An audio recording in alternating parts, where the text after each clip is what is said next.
All right. Don wants me to tell a story about our experiences in a haunted house we once lived in. In the late 60s, we bought our first home in Pineville, Louisiana. Lovely home, well built, beautiful, great neighborhood, big trees.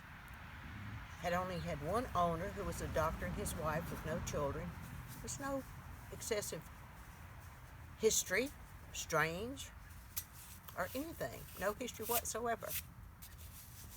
Um, but this house was haunted, frankly.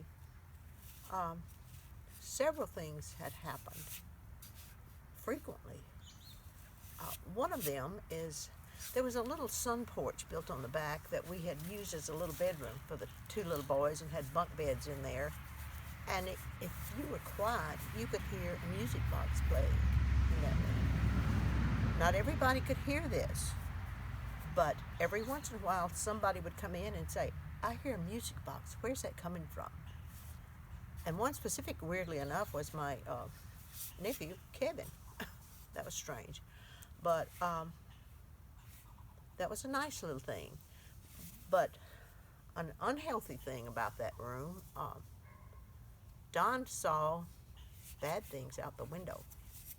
I'm not sure what it was, but it's very frightening. It frightened him, and he still remembers it vividly. Um,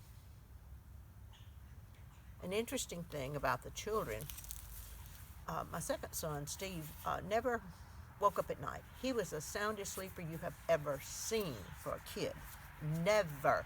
The other kids, as little kids, would wake up and have to be tended to or want to come get in the bed with us, or there was always some reason for us to get up because we had four little ones, and there was always something. But it was just the three. Steve never woke up.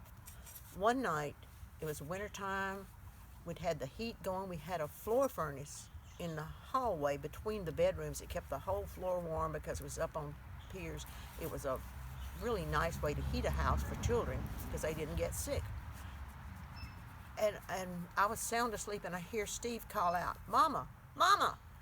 And wait, that was Steve. And so I paused because sometimes you can just wait till the kid goes back to sleep. You don't have to get up. All of a sudden he hollers again, "Mama, Mama!" I mean, I jumped and ran to the bedroom. They were in the front bedroom at the time. The two boys were. And I get in there and I look at the door, and he's sound asleep, just like he always is. Don sound asleep, nothing going on. I was puzzled, and I slowed down and I walked back through that hallway, and I smelled gas. The floor furnace had a problem, and the gas had got with the gas something valve or something, and gas was pouring into the house. And we hurriedly and got the gas turned off, and I called my brother, who was a plumber, and he came over and checked everything and made sure that we were okay. And I still attribute that to, for some reason, that child saved our life. And we don't know why he woke up, but it was just a freaky thing.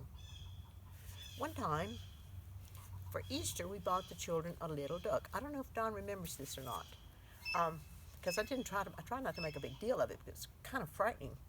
Um, the weather had warmed up, and we had this little yellow duck, and we had a big old box left over. It was like a refrigerator box, and because we were always getting big boxes for the kids to play in, cheap toys, and it was very warm, and I put the duck in that box and set it out on the front porch because I was tired of smelling it in the house.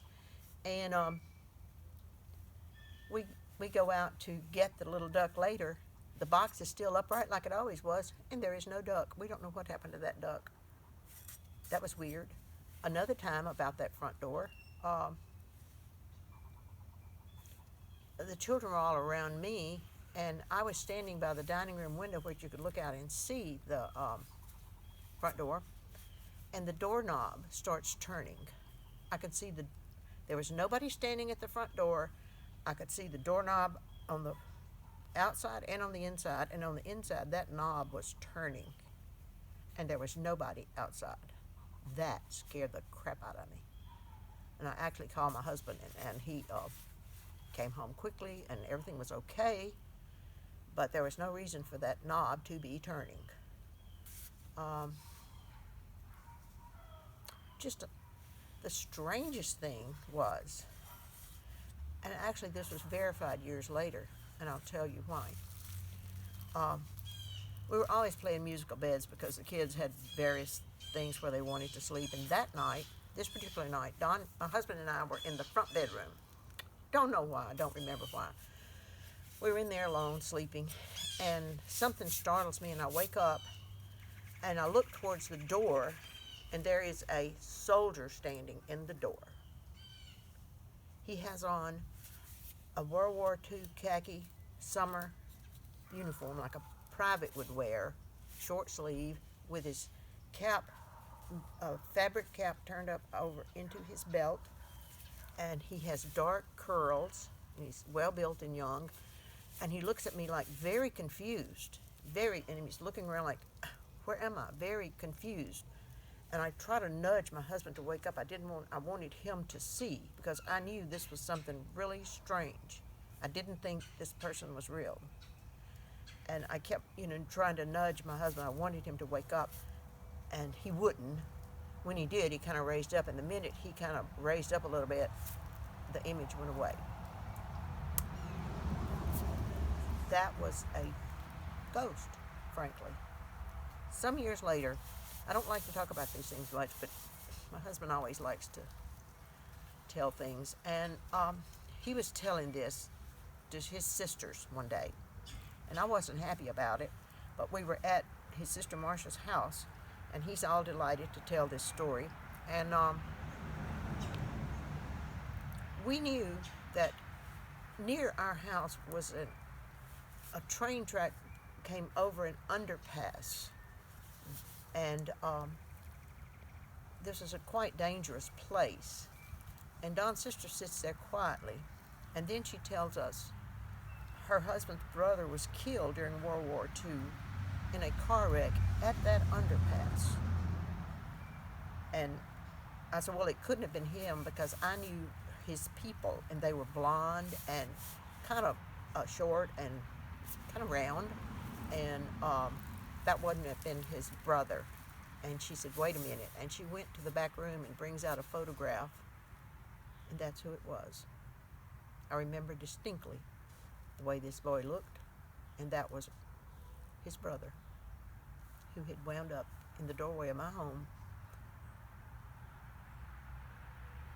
And that's my real ghost that I've seen and know who he is. I think that's enough for right now. Thank you.